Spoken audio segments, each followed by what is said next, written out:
Hey, what's up everybody? This is Devin with HDpiano.com, and in today's lesson we're going to be taking it back a few decades and diving into the theme from New York, New York. So I'll be showing you the intro in this video, and it looks a little something like this. So 1, 2, 3.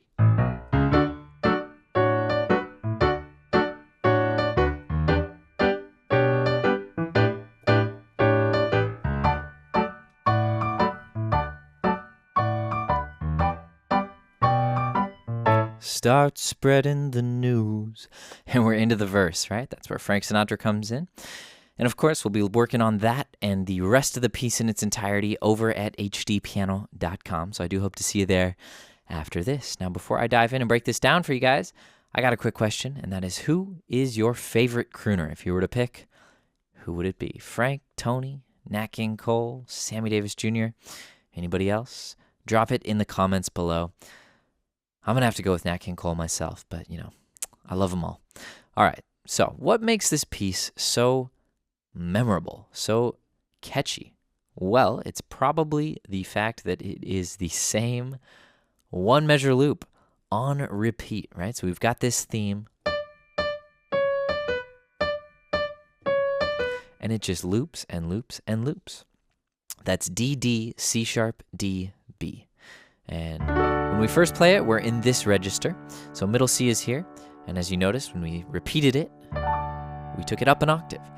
So what's going on? Well, 1, 2, 3, and 4. 1, 2, 3, and 4. That's what's going on in the right hand. Pretty simple. We'll fill in those chords a little bit later. Now let's add it over a little bit of bass line. We have 2 measures of D major, and then we have a measure of E minor, and then a measure of A sus, or A7. So in its most basic form, you can just hold the roots. And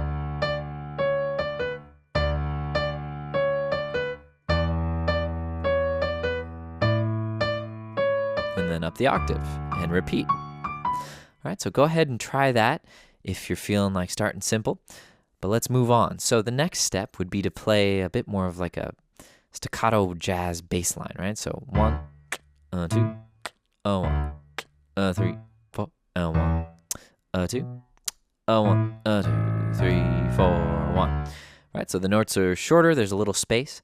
And what I'm doing is I'm playing the root, and then I'm playing the fifth. So the fifth of D is A, the fifth of E is B. And then beyond that, when I get to the A7 measure, the fourth measure, I do a little walk-up. Although I think originally I did, right, 3 A's up high, then down the octave, a little leading tone into D. So this is a jazz lesson, so I can't promise that everything I play is going to resemble the last thing I played. There might be a little bit of variation, but for the most part, I'm working towards a specific arrangement, and you know, there's sheet music for that and everything. So, you know, we do have a goal in mind, but it's jazz, so I'm trying to keep it fresh. You know, just a kind of full disclosure moment there. So let's try adding the right hand over the left hand with the root fifth.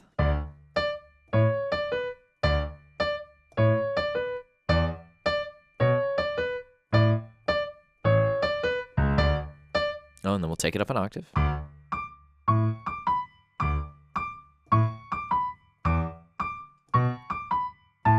then that on that 8th measure, we hit an A in both hands, and that kind of signals the start of the verse. It's a little break for the vocals to enter. Okay, so we can keep fancifying the left hand before we get to some chords in the right hand. The next step would be to kind of make it, bring it into the stride style. So that involves putting a chord on beats 2 and 4. So right now we're playing beats 1 and 3. 1, 2, 3, 4. So to make it stride, we're going to throw in some notes from a D major chord. D major root position, D, F sharp, A. Take away the root, and we just get F sharp and A. And we'll use that for D. All right, try playing this along with me. We're going to be seeing this a lot throughout the entirety of this piece. All right, now our next chord is E minor. E, G, B. And if we take away the root, we're left with G and B. So we'll use the same formula. All right, so let's do it a couple times. Get it under the fingers. I know it's kind of a big leap. And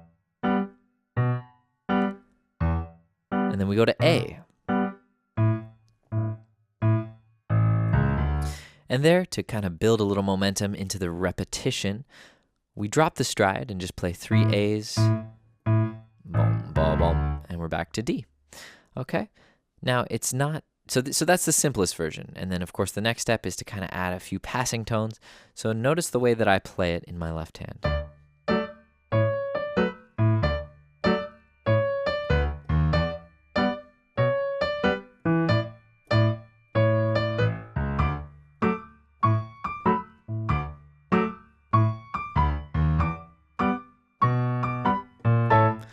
So there's a few little chromatic passing tones, a couple of syncopated, and of 4s or and of 2s to get us into those next strong beats. So hopefully you can pick away at that. It's that C sharp into the D. It's that quick A back down to the D. It's that D to the D sharp to the E to land on the 3rd measure. And then at the very end, a B flat to get into the A, the 8th measure. All right. So let's leave that for now. Feel free to pause and practice as much as necessary. Now let's take a look at the right hand.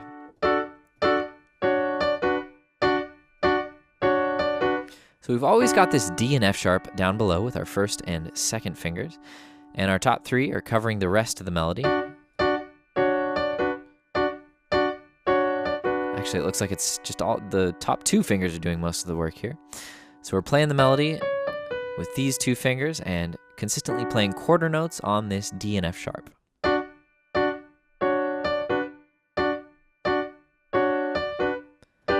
Then we switch to D, G, B, and D. And this over E creates an E minor 7 chord. So it sounds like this. And here we're starting with the full chord, and then we're keeping the D and G on each quarter note. Or I guess we're hitting the full chord for 2 beats. 1, 2, melody. Right, something like that. So if we take that, slow it down even a little further, and put it over the right hand, let's maybe put it over the left hand rather. Let's maybe simplify the left hand back to just the root 5th.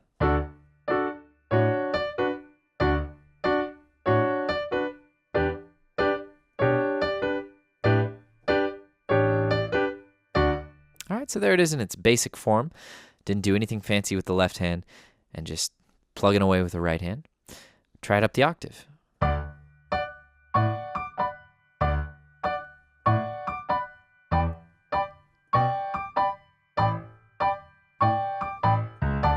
Etc. All right. So let's see. You'll notice that over the A chord, I'm playing the same chord I played for E minor 7. So this is the voicing for an A sus until we get this C sharp in there briefly. Then it's kind of like still an A sus with the 3rd in there. Okay. So the next step would be to kind of crank up the heat on the left hand a little bit, and it would look something like this. Just the very basic version of the stride pattern.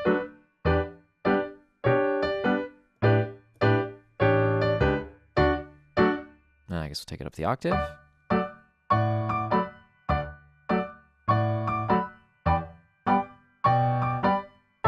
Okay.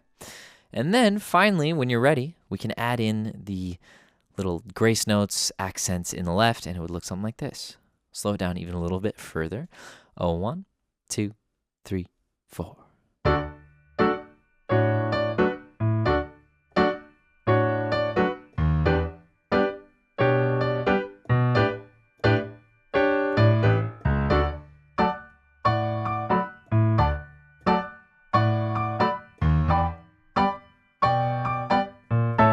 And on that final chord, we end on an A major. Octave A's in the left, A, C sharp, E, and A in the right.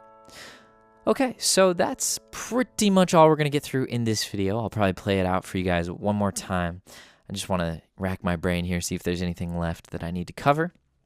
We'll be seeing that pattern a lot throughout the piece. It's kind of in the piano part, under the verse, kind of an adaptation. And we see this stride pattern pretty much throughout the entire piece, a mix of stride and walking bass line. So, we only learned 8 measures. We only learned 3 chords, but it's really setting the foundation for an understanding of what's to come. All right, so there's going to be, I believe, 6 or 7 more videos over at HDpiano.com. So come on and learn the rest with me over there. I'll play you guys out one more time. Oh, I forgot to mention the walk-up at the beginning. 1, 2, 3. All right, just a nice little classic bass intro. A, B, C sharp in octaves. If octaves are too tricky, then you can just, oops. Oh my gosh. Just play it with single notes down low and go right into it. All right, so I'll play you guys out one more time, and then we'll see you over at hdpiano.com. 2, 3. Oops, I'm down here.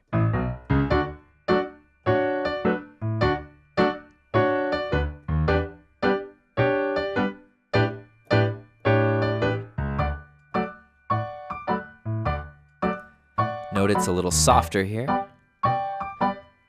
Start spreading the news, and there you go. My name is Devin with HDpiano.com. Thanks for making it this far, and while I have you here, if you wouldn't mind liking and subscribing here on YouTube, that would be much appreciated. And of course, follow us on Facebook, Instagram, and Twitter so you can stay in the know about our upcoming tutorials. We'll talk to you guys soon. Peace.